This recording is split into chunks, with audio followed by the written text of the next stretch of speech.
Heyo! Welcome to the Team SNG deck profile. Today we are going to be talking about Phantasm Spiral. Phantasm Spiral is an interesting control deck, and we'll get into that as we get a little further into the video. While I get your attention, I'd like to ask you guys, leave us a like, leave us a comment, and leave us a subscribe. Also, make sure you keep an eye on the channel. We will be starting live streaming in hopefully around 3 or 4 weeks. As I've just stated, this deck is a control deck, so therefore it is primarily a going first deck that aims to build a board with a few floodgates, but also with an interesting field spell that really allows us to control the board state on our opponent's turn. That being said, let's get into the monsters. We're not running many monsters, but the monsters that we are running are critical, as they are all normal monsters, allowing them to work really well with the spell trap lineup that we run in this deck. The first of these is, check this out, Mekk-Knight Avram. 2000 beater. That's really the reason we're running it. The benefit that it's psychic works really well with one of the floodgates that we run in here. We also are running Shiny Black Sea Squatter, another 2000 beater. This one is an insect though. We're also running Mystery Shell Dragon, another 2000 beater, but worm. And finally, the monster that the deck has its namesake after, Phantasm Spiral Dragon. Now, not many builds of Phantasm Spiral tend to run this, but I like him because I really think he does give the deck just that extra power that it can take advantage of. With him being a 2900 beater that can be summoned and searched out of the deck quite easily. That does it for our monsters.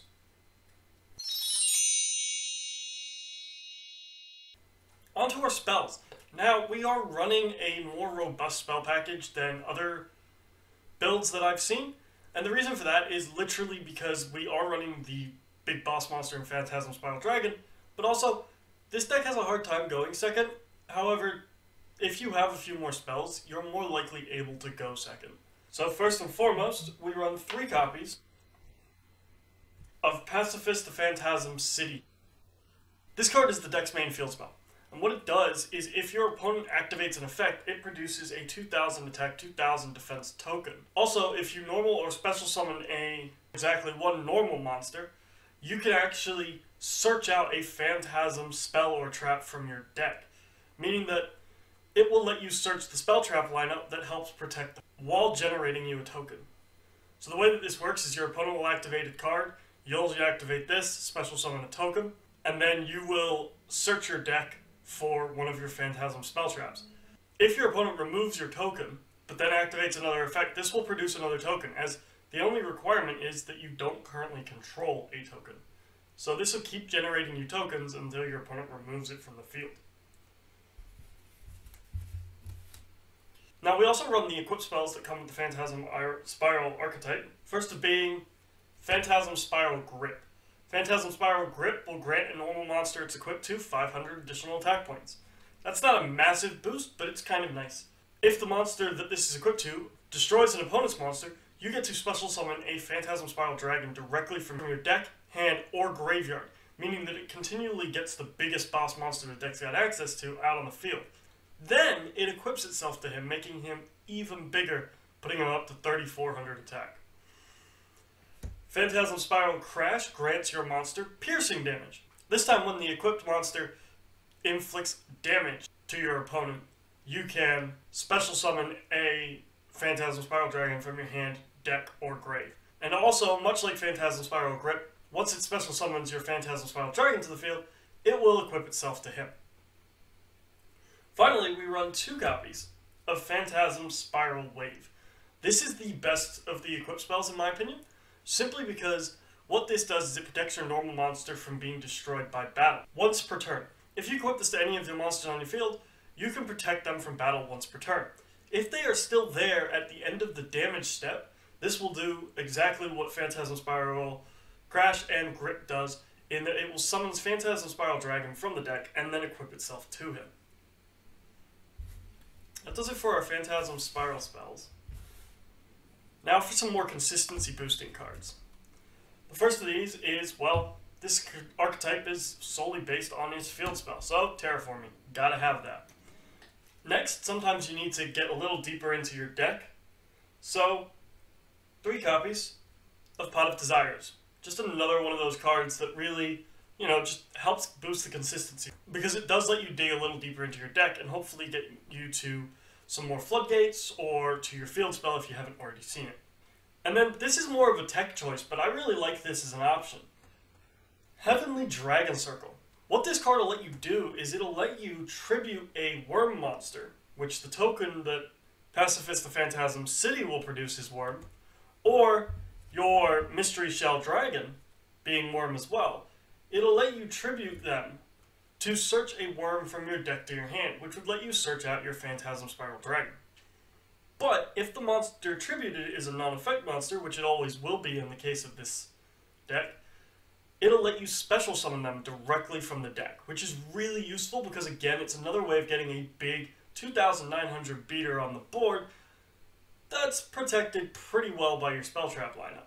This also does something else which is kind of interesting in this deck, along with one of the other tech choices that we run, and that is that it will let you banish itself from graveyard if you control a non-effect monster, and search out a 10-Yi card and add it to your hand during your main phase. Now you can only use one of these effects per turn, but with it being a quick effect, you could actually drop it on your opponent's turn by setting it in your back row, special summoning out your Phantasm Spiral Dragon, and then on your turn you can banish it to search out your other 10-Yi card, which we'll get to when we get to the trap lineup.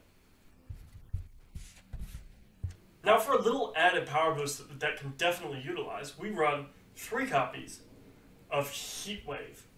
Heatwave is a really useful card that was recently reprinted in one of the speed duel sets, making it a little more affordable. At the start of main phase 1, you activate this card. Neither player can normal or special summon effect monsters until your next draw phase. That does it for our spells, so onto our traps. We are running 3 copies of Phantasm Spiral Battle. You get to activate this card and target a card on your opponent's side of the field and destroy it.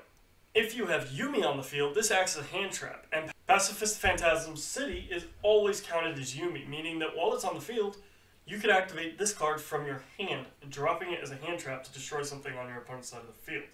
Following that up, the other Phantasm Spiral trap that we run is 2 copies of Phantasm Spiral Power. This is a more battle-orientated trap.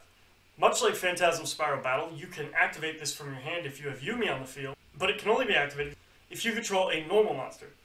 Now, what this does is it lets you target an effect monster on your opponent's side of the field and decrease its attack and defense by 1,000, which could be useful if you combine it with Spiral Crash to basically inflict piercing damage, or it can be also very useful if your opponent is going to go attack into something.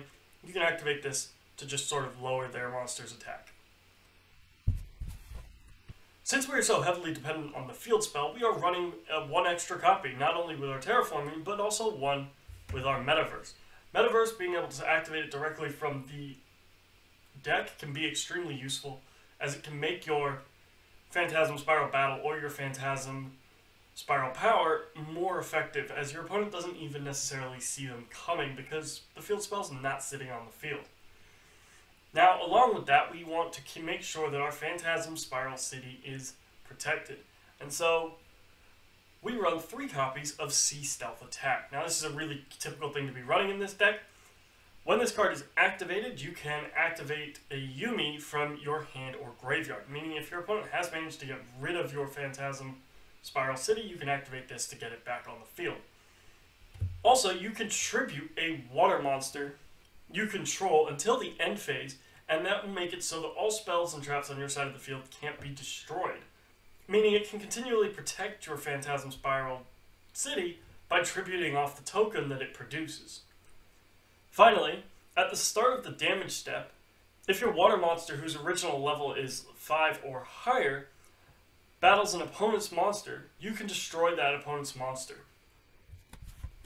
Now onto the real control-y cards. We run a few floodgates in this deck because obviously we want to keep our opponent from comboing off too much. First of those is 2 copies of Summon Limit. Limiting our opponent to 2 summons doesn't hurt us, but it can really hurt them. Finally, we are running 3 copies of There Can Only Be One. And the benefit of running 3 There Can Only Be Ones, well, we're running a Psychic, an Insect, and a Worm. Now, we do run into a little bit of trouble with the token being produced being a Worm type. If you've got this on the field, you're not going to be able to get Phantasm Spiral Dragon out if you've got a token on the field. And if you've got Phantasm Spiral Dragon on the field, you're not going to be able to get a token onto the field. But really, that's not the end of the world, because you only want 1 or 2 monsters on the field at any given time anyway, because you're hopefully stopping your opponent from being able to play, and 1 or 2 monsters should be enough to just run them over. That does it for our floodgates. Now, we do run some counter traps, and the first of these has already been alluded to in our Unrivaled Fists of the Tenyi. This is a really nice card in this deck because it can float into a Blue Eyes Ultimate, which you're definitely going to want to be running in your extra deck. But it's also an Omni-Negate so long as you control a non-effect monster, which all your normal monsters and the token that your field spell produces will beat. And then we're also running a small Solemn package with 2 Solemn Judgments and 2 Solemn Strikes. These are just useful cards to limit our opponent's capabilities. That is it for the main deck.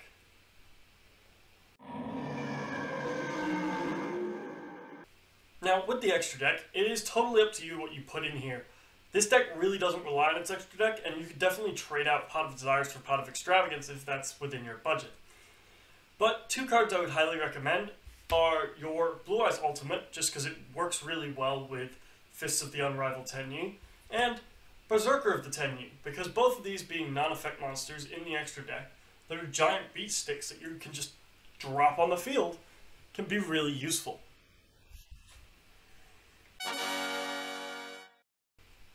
What I really do like about this deck is its ability to control the board in a bit of an interesting way. Utilizing its field spell to produce a token is very similar to the Tenyi deck that I've featured on the channel, where you use the Link 4's production of a token to control the board state. What I really do enjoy about this, again, is much like Tenyi, it gains a benefit from using monsters that don't receive a whole lot of love, being non-effect monsters. But we do get some interesting equip cards that we can use to give them power, and to help search out the big boss monster that the deck has access to. On top of that, we have some interesting traps, which can act as hand traps, that can definitely catch your opponent off guard. And at the end of the day, if you do manage to get your Phantasm Spiral Dragon onto the board, well, your opponent's probably going to have a hard time breaking through with all the protection you're going to put behind it. Now, seeing as this is a control deck, we are going to be using a lot of different control elements, such as the 6 counter traps that we run. But we also get to benefit from 2 different, very powerful floodgates that can really slow our opponents down and make it hard for them to break through our board and get to our life points. On top of that, the benefit of an additional card in Heatwave, which really stops our opponent from actually being able to do anything on their first turn, can really, really help the deck, as it can help us to just combo off and keep going. That being said, I'd like to thank you guys for watching. Make sure you leave us a like, leave us a comment, leave us a subscribe. Check out the test hands for this video. They're going to be a bit different than normal because this is a bit of a different deck. And they will be linked down below. That all being said, I'll see you guys at the next video.